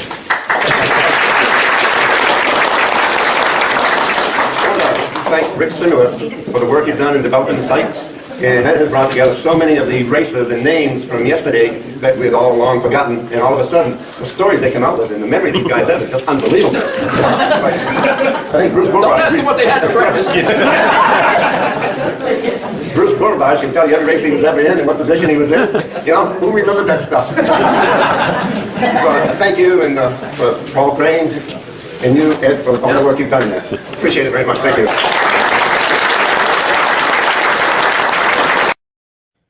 Well, there you go. Claude Hebert inducted into the Eastern Snowmobile Racing Hall of Fame. And I believe he's viewing this tonight. I know I emailed him earlier to let him know we're going to be doing this so he could view it. Hopefully he's on here tonight. Now, after the induction, I managed to catch him for a quick interview. Let's take a look at that. I'm Claude Hebert. I started racing motorskis back in '64 when the '65 models came out. And little did we know at that time what we were really into. We didn't even know that this industry was going to be what it is today. I think none of us really realized the industry was going to grow the way it has. If we hadn't, maybe we'd have done things a little bit differently. But in any case, it was exciting because we were young, we wanted to go fast. And when the motorski dealer in Colebrook offered me a ride, well, you know, what the hell, it's his sled. We don't have to worry about beating mine up. And then I was pretty good on the sled, so then I got an offer from Rockwell Distributors out of Yarmouth, Maine. And so they hired me, and I went racing and sales, and raced every weekend, and then salesman during the week. Time went on. I worked for Rockwell for about 10 years. In the first 5 years, racing and sales, and then after that, after the accident in Lancaster, they told me that I was too valuable to be on the racetrack. They wanted me in the office tending to sales. So from '71 on, it was strictly New England sales manager, and we had guys that were going to just race and beat the sleds up on weekends. So that was my introduction to the racing and to the competition out in the field through motorski, and then of course Bombardier bought motorski, and things were changing rapidly at that point to where Rockwell was no longer going to be a distributor. So I moved on to another brand, and never raced the other brands, but was always involved with the other brands in one form or another of promoting, developing, testing, and things like that. So the snowmobile industry was very good to me for 18 years that I was in it. So today I kind of look back on that with fond memories, especially with what they have done here at Cranes, that they took the time and the initiative to bring back the memories of yesterday. I think it's a great job. For sure. Yeah. Well, thank you so much. Yeah, great interview. And I have to say, that is one of the fun things about this Eastern Snowmobile Racing Hall of Fame, the induction ceremony they have every year, is you get to hear these incredible stories like the one you heard a minute ago about hitting that pole and all of the mayhem that ensued after that. It's just story after story after story, not only during the ceremony itself, but as you're mixing and mingling with these people and overhearing other conversations that people are having. It's just an awful lot of fun, and it's growing every year. Every year the ceremony gets bigger and bigger, and it used to be inside Crane Snowmobile Museum, but it's gotten too big for that. It's just too many people, so now they have it outside in the parking lot. That's just how big it's grown. And I would like to cordially invite you to join us for the next one. It's going to be on September 11th, 1 p.m. Eastern Time at Crane's Snowmobile Museum in Lancaster, New Hampshire. Now, if you're planning to join us with this, a couple of things. You want to make sure you get there early so you have some time to go in and check out the museum. You can also mix and mingle and visit with inductees, past, present, and future. And you also want to be sure and bring a lawn chair. That's where you're going to be sitting, is you're bringing your own chair. Now, then they have the ceremony, as you've seen clips of on this program. But after the ceremony, everyone moves over to the Lancaster Motel for the after party. And that's just as much fun as the ceremony itself. Everyone's mixing and mingling and taking pictures, and all the inductees are very approachable. You can walk right up to them and ask them questions and hear some of the stories and get your picture taken with them. And there's a whole host of vintage snowmobile enthusiasts there. It's just a whole lot of fun. And if you're planning to go, you of course want to stay at the Lancaster Motel, because that's where the after party is. As the after party winds down, you just meander over to your room and call it a night, and everything is right there. But I do have to warn you, every year, the Eastern Snowmobile Racing Hall of Fame, all of the attendees and the inductees and everyone that comes for this, we fill up the Lancaster Motel every year. So if you're planning to attend and planning to join us and be a part of this, coming from any distance, you want to book your room at the Lancaster Motel as soon as possible, because we do fill it up every year. But I hope to see you there this year. I never miss it, and I hope that you become a regular at this event as well. So I've got one last video for you. Let's look at the menu here. We're on number 5. My friend Steve Dickinson. I see him at a lot of the shows, the Vintage Snowmobile shows in Vermont and New Hampshire. He's a great guy with a great collection. We're going to look at a couple of his Arctic Cats, which I believe he sold them. The bigger one, at least. The larger one, I think he sold. The smaller one, the Kitty Cat, I'm not sure whether he sold or not. But let's take a look at the video here, and you'll see what I'm talking about. Hi, my name's Steve Dickinson. I'm from Rolla, New Hampshire. These are my 3 Arctic Cats that I have. Got a 650 EXT triple. They made 125 of those. That one has 2.8 original miles on it. It's been started but never driven since I've owned it. And then we have a 793 Panther. They made 100 of these. This one was restored by Arctic Restoration. They have their own personal sled, and I purchased it from them. It's never been started since it's been restored. And then we have a little kitty cat that I made for my granddaughter to look like the EXT. It's got the heads on the outside and the exhaust system on it. And, nice. Kind of made it to go with my EXT. Beautiful. I love these. Well, good. Thank you, Steve. Okay, thank you. No, it's the same.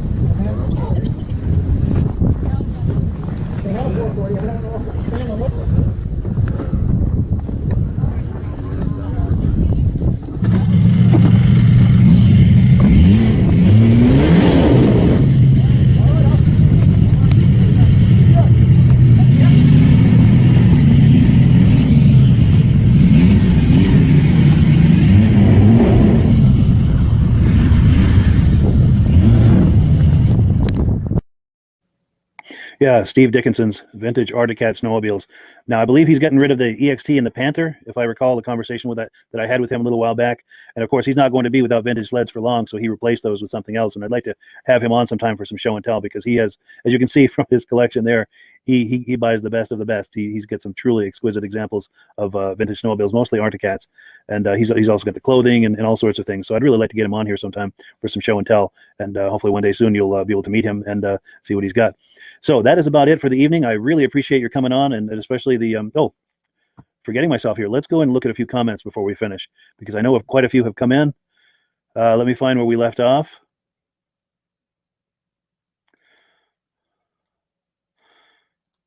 Okay, I think the last person we heard from was Mike Orr in Ontario, and Mike Orr is involved with those tanks that we saw earlier in the podcast.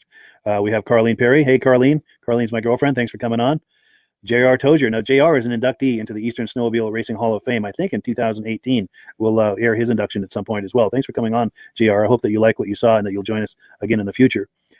Stacy and Art Fosler. Love the podcast. I know that Stacy and Art are regular viewers of this as well. We really appreciate that.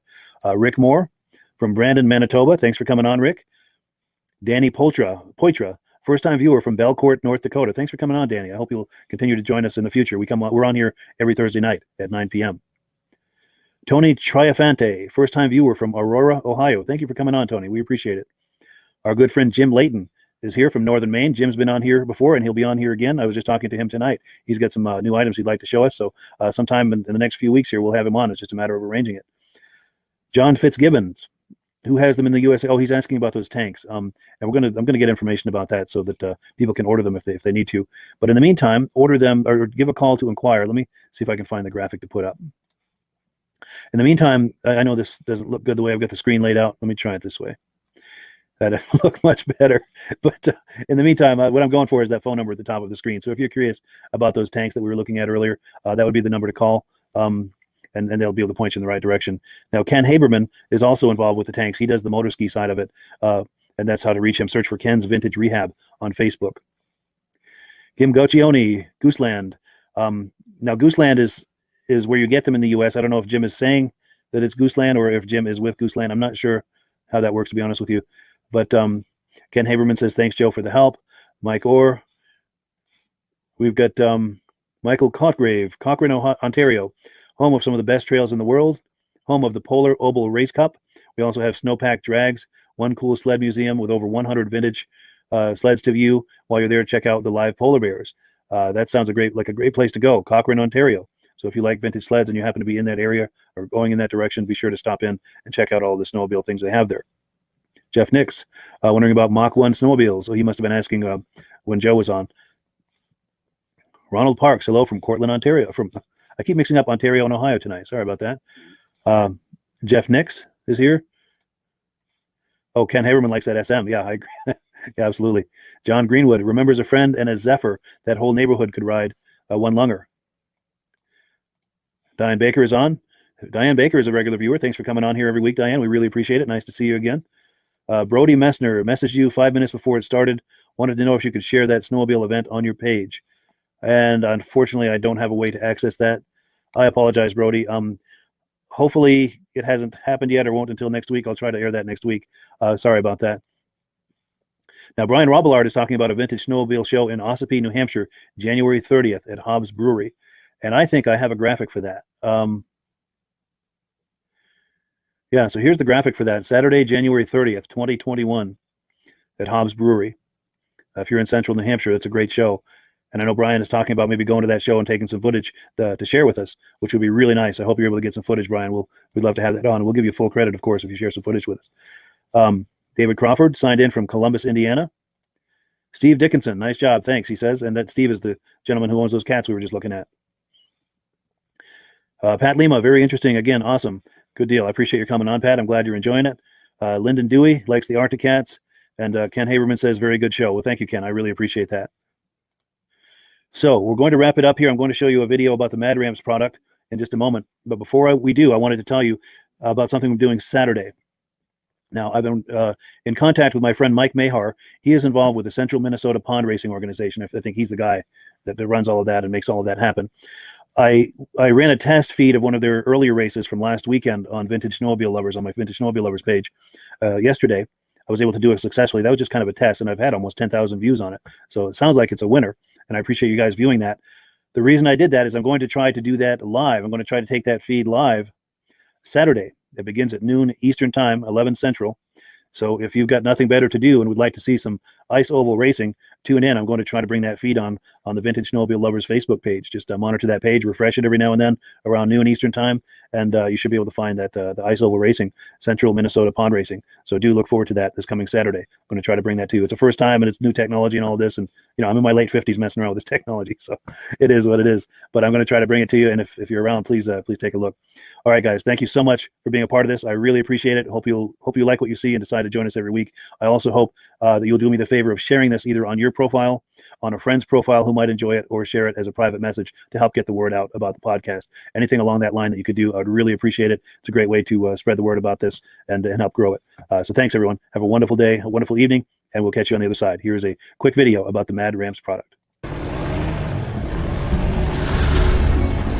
It's the ultimate combination of simplicity and ingenuity. The newest way to load, unload, and transport your ATV or UTV. The Mad Ramps Pivoting Ramp System. Made in the USA and engineered for strength and durability. Maneuver through tight places and over rugged terrain with plenty of ground clearance. No licensing, no ongoing maintenance costs, and no storage hassles like trailers. Won't slip or move like conventional ramps. Free up more cargo space in the bed of your truck. Securely connects to your truck's receiver hitch. Easily extends for safe loading and unloading. Seamlessly retracts for highway and off-road travel. DOT approved in all 50 states and Canada. Quickly disconnects in under a minute. A unique space-saving storage system. The Mad Ramps Pivoting Ramp System. Go farther. Go faster. Go safer. When you order using the link in the description, I'll send you 3 free Vintage Snowmobile DVDs.